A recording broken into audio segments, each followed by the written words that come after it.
मध्य प्रदेश की भाजपा सरकार इन दिनों बेहद परेशान चल रही है और इस परेशानी ने धीरे धीरे ऐसा रूप धारण कर लिया है कि अब पूरे देश भर में एमपी सरकार की भयंकर बदनामी हो रही है।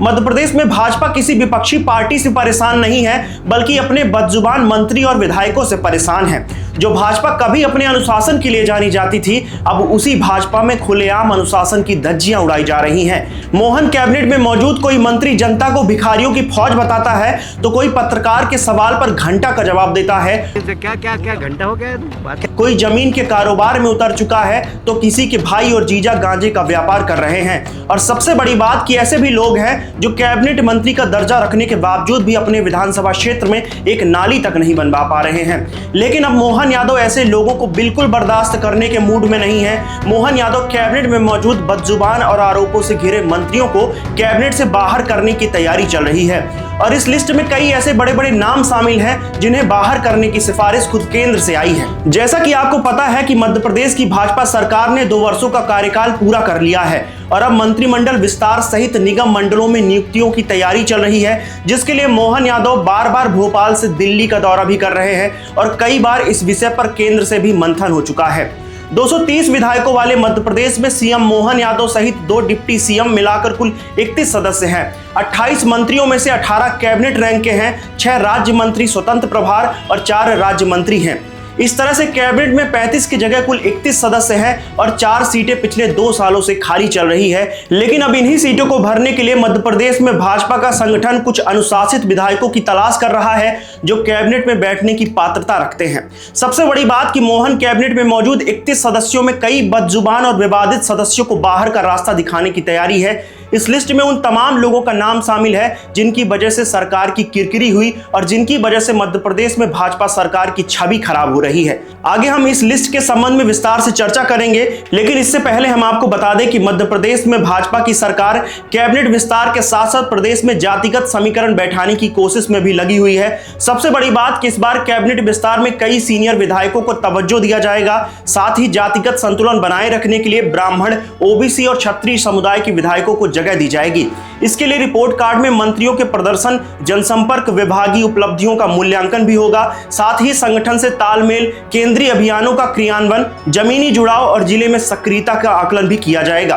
देखिए, यह बात बिल्कुल सत्य है कि पिछले कुछ वर्षों में भाजपा से सवर्ण वोट बैंक खिसकने लगा है। ओबीसी आरक्षण और आईएएस संतोष वर्मा जैसी घटनाओं ने भाजपा के सवर्ण वोट बैंक को खूब प्रभावित किया है। राजनीतिक जानकार बताते हैं कि भाजपा इस नुकसान की भरपाई करने के लिए इस बार कैबिनेट विस्तार में सवर्णों को ज्यादा महत्व दे सकती है। भले ही कर्ज के पैसे से सरकार चल रही हो, लेकिन मोहन यादव ने भाजपा की छवि बनाए रखने के लिए पुरजोर कोशिश की, लेकिन बार बार मंत्रियों से जुड़ा हुआ विवाद सड़कों पर आ जाता है और बार बार भाजपा के मंत्री कुछ ऐसा कर बैठते हैं कि जिससे पूरी सरकार घिर जाती है।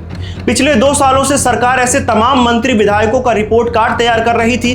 पिछले दिनों मोहन यादव ने भी मंत्रियों के विभागों की स्वयं समीक्षा की और लिहाजा राज्य सरकार अब केंद्र से मंथन कर रही है और जल्द ही कैबिनेट का विस्तार किया जाएगा। भोपाल के राजनीतिक गलियारों में जो चर्चा चल रही है उसके अनुसार प्रतिमा बागरी, विजय शाह, राधा सिंह, संपतिया उइके, कैलाश विजयवर्गीय जैसे कई मंत्री हैं जिनसे भाजपा का संगठन बेहद नाराज चल रहा है। कुछ मंत्री और विधायकों को कई बार भोपाल बुलाकर नसीहत भी दी जा चुकी है, इसके बावजूद भी स्थिति कंट्रोल से बाहर हो रही है। सही मायने में कहा जाए तो मध्य प्रदेश सरकार के मंत्री और विधायकों ने विपक्ष को बेरोजगार बना दिया है। मऊगंज विधायक प्रदीप पटेल जो खुद को असुरक्षित महसूस करते हुए भोपाल में बैठे हुए हैं, तो वहीं भाई की गिरफ्तारी के बाद मंत्री प्रतिमा बागरी सड़क की गुणवत्ता बताते हुए भ्रष्टाचार को उजागर कर रही हैं। देखिए, इसकी सबसे बड़ी वजह यह है कि जब शिवराज सिंह चौहान मध्य प्रदेश के मुख्यमंत्री थे, उस समय 2023 के विधानसभा चुनाव के लिए शिवराज सिंह चौहान के हिसाब से टिकट का बंटवारा हुआ था, लेकिन बाद में मोहन यादव को मुख्यमंत्री बना दिया गया। जब से मोहन यादव मुख्यमंत्री की कुर्सी पर बैठे हैं, तब से भाजपा के अंदर ही अंदर गुटबाजी चल रही है जो जनता के बीच आ चुकी है। फिलहाल अगर कैबिनेट विस्तार की बात करें तो मोहन यादव सरकार लगभग 10 से 15 दिन के बाद किसी भी दिन इसकी घोषणा कर सकती है। इस बार कैबिनेट विस्तार में ऐसे लोगों को तवज्जो दिया जाएगा जो अनुभवी होने के साथ साथ संगठन से तालमेल बनाकर चल रहे हैं। मोहन यादव ऐसे लोगों की तलाश कर रहे हैं जो सरकार की स्थिति को मजबूत करेंगे और इस नई कैबिनेट के सहारे ही 2028 का विधानसभा चुनाव भी लड़ा जाएगा।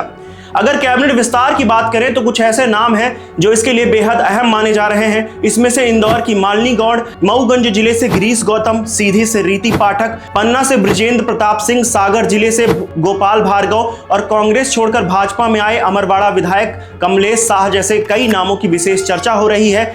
इसके अलावा कई अन्य विधायक भी हैं जो सरकार से नाराज चल रहे हैं, जिनकी नाराजगी को दूर करने के लिए उन्हें निगम मंडल में एडजस्ट करने की तैयारी चल रही है। यह कदम 2028 विधानसभा चुनाव से पहले भाजपा को मजबूत करेगा। फिलहाल सीएम हाईकमान से अंतिम मंजूरी का इंतजार कर रहे हैं। नए साल की पहली कैबिनेट मीटिंग में इससे जुड़ा हुआ कोई बड़ा ऐलान हो सकता है।